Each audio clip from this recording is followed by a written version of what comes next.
Onakulwalera embeera y'emu nga bwe yali sabbiiti ewedde abaka ba paalamenti batandise na kusikangana miguwa oluvannyuma lwa paalamenti okugaana okuzannya akatambi ka Masias Mpuuga Nsamba kagamba kabaddemu okwemulugunya kwokwe. David Muhoozi bw'atandise okusoma alipoota ekwata ku kunoonyereza kwe baakomako sabbiiti ewedde. To your honourable office that you permit Mpuuga saying of a short video to this house, and essentially that video, once played, I'll even speak for less than 3 minutes. Could use 10 minutes for the videos. I think it would be a win-win. The video being played, but I'm just wondering if at all the leader of opposition actually has submitted a certificate of authenticity of the video we are about to see. Following the revelation by the leader of opposition that a person supposed to play the video has actually disappeared. A very big issue. Direct the clerk of parliament to investigate this and ensure that indeed we are informed as a leadership on the next action to be taken. Times and authenticated. The bearer and the duty officer was even actually trying to test to play the video while here, but you were communicating. So the same person disappears at the instant. Right, Honourable Speaker. Kino kijja abaka ba paalamenti mu mbeera. Honourable colleagues, the nay is heavy.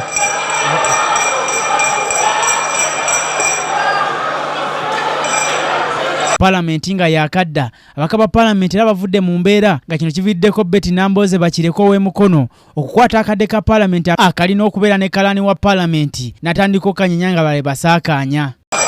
Honourable colleagues, the nay is heavy.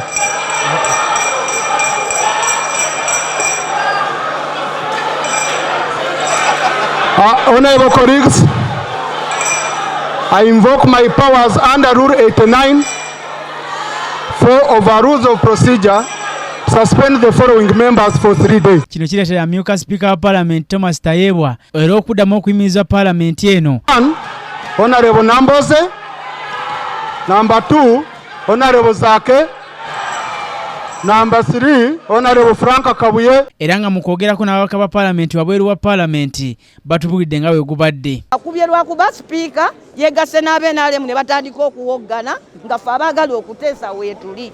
Nze era simanyi oba ng'obedde ki, simanyi musango gwenzizizza ate abadde n'akapapula ng'erinnya eryange n'erya Zaake.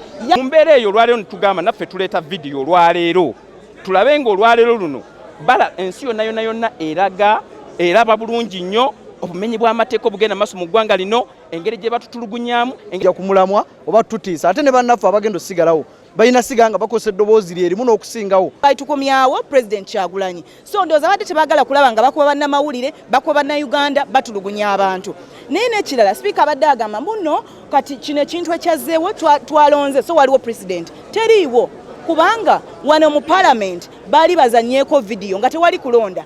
Ne Parliament webagikoze kati bawambye kooti bawambye Parliament mubaddemu banamaje era babadde balowooza tujja kusirika nga tulaba abantu abalina emmundu nga bali amidista. Masias Mpuuga Nsamba akulira odduvuganya gavumenti agambye nti kyewuunyisa nti abantu bawambibwa mu ggwanga tebabula batuuka okwogera ku nsonga zaabwe enkulu tebabawa mwagaanya. Parliament y'eggwanga tesobola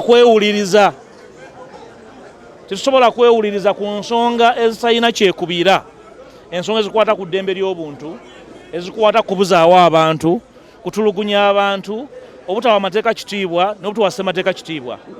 Ebibadde olwego olwaleero omuli okuyimiriza abaka entuula 3 ndowooza bya bulijjo.